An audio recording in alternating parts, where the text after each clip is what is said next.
नमस्कार. मी अरविंद आठले. या यूट्यूब चॅनलवर मी अनामिका आपल्यासमोर मेंदू एक अजब यंत्र या विषयावर काकांचे विचार, अनुभव आणि अभ्यास यातून तयार झालेले साहित्य त्यांच्या संमतीने आणि त्यांच्या वतीने व्हिडिओ रूपाने प्रस्तुत करते आहे. या आणि इथून पुढील व्हिडिओमध्ये आठले काकांनी स्वतःचे अनुभव या मेंदूच्या वैज्ञानिक माहितीशी जोडून आपल्यासमोर त्या अवस्थांचे वर्णन केलेले आहे. त्यामुळे जिथे जिथे मी अनुभवले किंवा पाहिले असे येईल ते काकांचे अनुभव असून ते मी आहेत तसेच प्रथम पुरुषी स्वरूपात आपल्यासमोर ठेवते आहे याची कृपया नोंद घ्यावी. गेल्या भागात आपण देहाच्या 4 अवस्थांचे वर्णन पाहिले. जडदेह, लिंगदेह, कारणदेह आणि महाकारणदेह अशा त्या 4 अवस्था आहेत. यातच छायापुरुष ही योगशास्त्रातील आणि भारतीय तंत्रमार्गातील एक अत्यंत गूढ आणि प्रगत अवस्था आहे.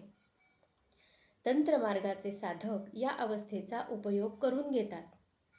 विज्ञान आणि योगशास्त्राच्या भूमिकेतून किंवा त्या परिभाषेतून छायापुरुष म्हणजे नक्की काय ते आता आपण समजावून घेऊया. योगशास्त्रात याला प्रातिभ ज्ञानाचा एक भाग असे मानले जाते.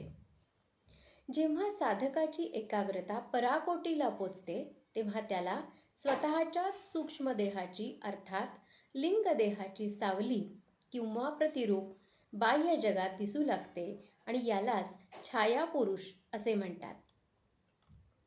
ही अवस्था कार्यरूप सिद्धीच्या जवळ जाणारी आहे. असे मानले जाते की छायापुरुषाचे दर्शन हे साधकाच्या मृत्यूचे सूचकही असू शकते किंवा त्याच्या आत्मिक प्रगतीचा आरसाही असू शकते. प्राचीन ग्रंथांच्या नुसार छायापुरुषाच्या साधनेचे मुख्य 2 उद्देश आहेत. जर छायापुरुषाचे स्वरूप स्पष्ट आणि तेजस्वी असेल तर साधकाची प्रकृती आणि साधना योग्य दिशेला आहे असे मानले जाते आणि या साधनेद्वारे योगी आपल्या मृत्यूचा अचूक समय जाणून घेऊ शकतो, जेणेकरून तो आपल्या महाप्रयाणासाठी सज्ज होऊ शकतो. ही एक प्रकारची सिद्धी आहे. मी मागे 1 चातुर्मास गाणगापूरला गायत्री अनुष्ठान करीत असताना राहिलो होतो. तेव्हा एका नाथ संप्रदायाच्या साधूने मला याची सिद्धी शिकवलेली होती. त्यासाठी तो मला गावाबाहेर घेऊन गेला होता. पण शवासन शिकत असताना मी आधीच माझा छायापुरुष पाहिलेला होता, त्यामुळे मला त्यात काही नाविन्य असे वाटले नाही. छायापुरुष म्हणजे लिंगदेहाचे जड जगातील प्रतिबिंब आहे. उदाहरणार्थ, जडदेह हा जर आरसा म्हणजे हार्डवेअर समजला तर लिंगदेह हे त्याचे प्रतिबिंब आहे, म्हणजेच सॉफ्टवेअर आहे आणि छायापुरुष हा त्या प्रतिमेचे बाह्य प्रकटीकरण आहे. तुमची प्राणशक्ती जडदेहाच्या मर्यादा तोडून बाहेर येण्यासाठी जर पूर्ण सज्ज असेल तर छायापुरुष जाणवू शकतो. योगशास्त्रात आणि सिद्ध परंपरेत अशा अनेक सिद्धींचे वर्णन केलेले आहे. या ठिकाणी साधक स्वतःच्या आंतरिक ऊर्जेचा वापर बाह्य जगावर प्रभाव टाकण्यासाठी करीत असतो. काही साधक आपल्या प्राणायामाच्या बळावर आणि प्राणशक्तीच्या प्रखरतेने आपल्या सूक्ष्म शरीराला जड देहामध्ये इतके स्पष्टपणे प्रक्षेपित करतात की ते इतरांना दृश्य स्वरूपात दिसू शकतात. अशा वेळी तो एकाच वेळी 2 ठिकाणी दिसू शकतो. यात त्याचा मुख्य जडदेह एका जागी ध्यानात असतो आणि छायापुरुष दुसऱ्या ठिकाणी जाऊन संदेश देणे, एखादे कार्य करणे असे करतो. आपल्या इच्छेनुसार छायापुरुषाला एखाद्या व्यक्तीकडे पाठवून तिच्यावर मानसिक प्रभाव पाडणे किंवा तिला सूचना देणे अशीही कार्ये तो करू शकतो. हवेतून वस्तू काढणे, प्रसाद काढणे ही कामे सुद्धा याच सिद्धीने करता येतात. पण खरा साधक असेल तर तो केवळ प्रयोग म्हणून हे सगळे करतो आणि नंतर ते सोडून देतो. सिद्धी ही केव्हाही साधकाच्या प्रगतीसाठी बाधाच ठरते. सिद्धी हे साधकासाठी नेहमीच बंधन ठरते, हे लक्षात ठेवले पाहिजे.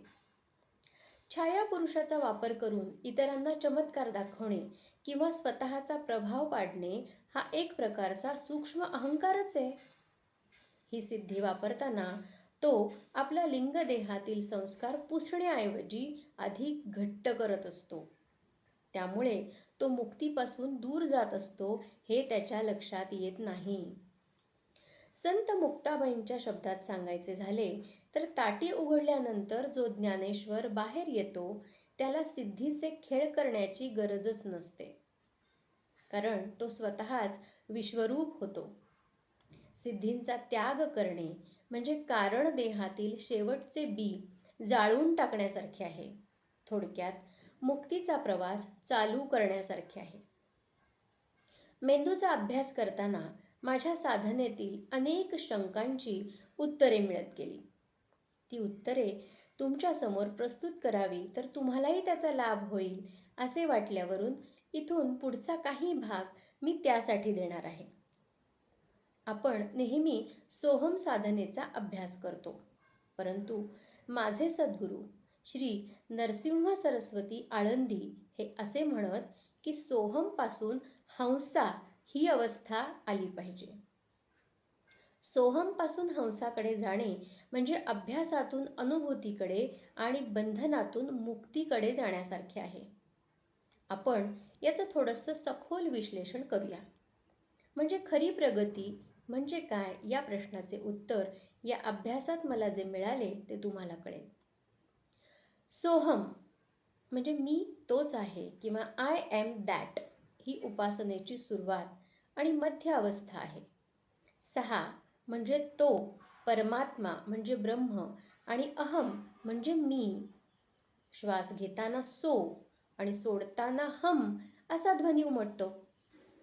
इथे अजूनही मी आणि तो असे 2 भाग आहेत. आपण स्वतःला सांगत असतो की मी शरीर नाही, मी तो परमात्मा आहे. हा एक विचार आहे. इथे तुमचे जाणीवपूर्वक मन सुप्त मनाला नवीन प्रोग्रामिंग देत असते. तुम्ही तुमच्या मेंदूला एका विशिष्ट लहरीवर स्थिर होण्याचा सराव करून देत असता. हंसा ही साधनेची अंतिम किंवा सिद्ध अवस्था आहे. सोहम शब्दांची अक्षरे जर उलटी केली तर ती हंस अशी तयार होतात. पण याचा आध्यात्मिक अर्थ पक्षी असा नसून विवेक असा आहे. जसा हंस पक्षी दूध आणि पाणी वेगळे करतो, तसा हंसा झालेला साधक नश्वर शरीर आणि शाश्वत आत्मा यातील भेद ओळखून शाश्वतात स्थिर होतो.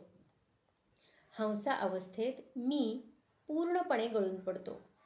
आता मी तो आहे असे म्हणण्याचीही गरज उरत नाही, कारण साधक स्वतःच ते होऊन जातो. इथे जप थांबतो आणि केवळ अस्तित्व उरते. मेंदूतील डिफॉल्ट मोड नेटवर्क पूर्णपणे शांत होऊन ती व्यक्ती अशा एका अवस्थेत जाते जिथे काळ आणि स्थळ विरघळून जातात. सोहम साधना जाणीवपूर्वक करावी लागते, तर हंसा ही स्थिती सहज नैसर्गिक असते. सोहम साधनेत मी आणि ब्रह्म असे द्वैत असते, तर हंसा साधनेत केवळ अद्वैत उरते. सोहम साधनेत श्वासावर लक्ष केंद्रित करावे लागते, तर हंसा साधनेत श्वास स्वतःच प्रकाशाचा भाग बनतो. सोहम साधना ही नदी सागराकडे धावण्यासारखी आहे, तर हंसा ही साधना आपण सागरात विलीन होण्यासारखी आहे. पूर्ण शरीर सृष्टीत विसर्जित झाले आहे, ती हंसा स्थितीची एक झलक. तर पुन्हा शरीर भावावर आल्यानंतर जेव्हा भावना जागृत होतात, तेव्हा तुम्ही पुन्हा सोहम किंवा देहभावाच्या सीमेवर येता. जेव्हा तुमचे श्री गुरु म्हणतात की हंसा व्हा, तेव्हा त्याचा अर्थ असा आहे की आता या विसर्जित अवस्थेतून परत येऊ नका. देहात असूनही देहातीत राहा. आता मी ब्रह्म आहे हे आठवण्याची सुद्धा गरज पडू देऊ नये. ते तुमचे सहज स्वरूप झाले पाहिजे. माझ्या अनुभवानुसार लिंग किंवा कारणदेह अवस्थेत सुद्धा ज्ञान मिळत असते. आपल्याला माहीत नसलेल्या अशा अनेक गोष्टी त्या काळात ज्ञात होतात. मला माहीत नसलेल्या अनेक प्रश्नांची उत्तरे मी दिली आहेत की जी मी सुद्धा पहिल्यांदाच ऐकत असे. याचा अर्थ असा की माझा मेंदू त्यावेळी विचार करत नव्हता, तर तो केवळ एक रिसिव्हर म्हणून काम करत होता. आता जसे आपण क्लाउडवरून माहिती डाउनलोड करतो, तसेच ज्ञान हे या विश्वात आकाशतत्वात लहरींच्या रूपात साठवलेले असते. लिंगदेह आपल्या वासना आणि सूक्ष्म स्मृतींचा बनलेला असतो. जेव्हा तुमची जाणीव या ठिकाणी स्थिर होते, तेव्हा तुम्हाला काळ आणि वेळ यांच्या पलीकडचे दिसू लागते. हेच ज्ञान कारणदेहात बीजरूपाने साठलेले असते. जेव्हा तुम्ही त्या अवस्थेतून बोलता, तेव्हा तुमच्या वैयक्तिक बुद्धीचा वापर न करता थेट समष्टी बुद्धीशी जोडलेले असता. विज्ञानाच्या भाषेत ही सुपर कॉन्शियस स्थिती आहे. अशा वेळी मेंदूतील इगो किंवा मीपण केंद्र शांत असते. तुमच्या मेंदूचे न्यूरॉन्स एका विशिष्ट गॅमा लहरींच्या सुसंवादात असतात. या लहरींमध्ये माहितीची प्रक्रिया करण्याची क्षमता सर्वात वेगवान असते. आणि म्हणूनच जे उत्तर तुम्हाला तुमच्या जागृत अवस्थेत माहीत नसते, ते तुमच्या माध्यमातून उत्स्फूर्तपणे बाहेर पडते. तुमचे कान ते ऐकतात आणि तुमची बुद्धीही थक्क होते की हे मीच बोललो का, हा संभ्रम तुम्हाला पडतो. जेव्हा ज्ञान कारणदेहात स्फुरते, तेव्हा त्याला पश्यंती म्हणतात. पण जेव्हा ते तुमच्या मुखातून बाहेर पडते, तेव्हा ते वैखरी बनते. ही प्रक्रिया इतकी वेगवान आणि शुद्ध आहे की त्यात तुमच्या स्वतःच्या पूर्वग्रहांची भेसळ होत नाही आणि म्हणूनच ते ज्ञान अचूक किंवा नूतन असते. एक प्रकारे त्यावेळी गुरुशक्ती तुमच्या माध्यमातून प्रकट होत असते. माझ्या व्हिडिओतील अनेक भाषणांना मला कधी स्क्रिप्टची गरजच पडली नाही, कारण ती वैखरीतून आपोआप आणि मुद्देसूद बाहेर पडत असत. त्यात एक प्रकारचा ओजसपणा असे. ती भाषणे गुरुभावातून होत असत. त्या ठिकाणी मेंदूचा प्रीफ्रंटल कॉर्टेक्स, जिथे तर्क आणि मीपणा शांत होतो, सबकॉन्शियस आणि सुपरकॉन्शियस मन सक्रिय होते. हा गुरुभाव म्हणजे एक प्रकारचा मानसिक सेतू आहे, जो तुम्हाला वैयक्तिक बुद्धीकडून वैश्विक बुद्धीकडे घेऊन जातो. तुम्ही सुद्धा ही उत्तरे पहिल्यांदाच ऐकत असता, याचा अर्थ तुम्ही त्या क्षणी एक पोकळ बासरी झालेले असता. जसा रेडिओ काही विशिष्ट लहरी पकडतो आणि गाणे वाजू लागते, तसेच तुमचा अंतरात्मा गुरुभावाच्या लहरीवर ट्यून झालेला आहे. ती उत्तरे तुमच्यातच साठवलेली नसून ती त्या क्षणी अवतरलेली असतात आणि यालाच प्रातिभ ज्ञान असे म्हणतात. अध्यात्म असे सांगते की विश्वात आजवर झालेल्या सर्व ज्ञानाचा एक सूक्ष्म साठा आहे. जेव्हा एखादा साधक गुरुभावात असतो, तेव्हा त्याला या ग्रंथालयाचे सभासदत्व मिळते.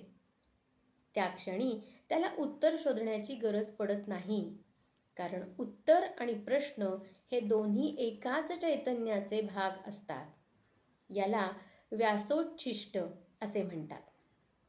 नवीन काहीच असत नाही, उत्पन्न काहीच होत नाही. गुरुभाव म्हणजे त्या स्रोताशी जोडले जाणे. म्हणून जेव्हा उत्तरे गुरुभावातून येतात, तेव्हा ती केवळ माहिती देत नाही, तर ती समोरच्या व्यक्तीच्या अंतरात्म्याला स्पर्श करतात. त्या शब्दामागे तुमच्या वैयक्तिक तर्कापेक्षा त्या गुरुतत्वाचे सामर्थ्य असते. आज इथे थांबू. पुन्हा भेटू. नमस्कार.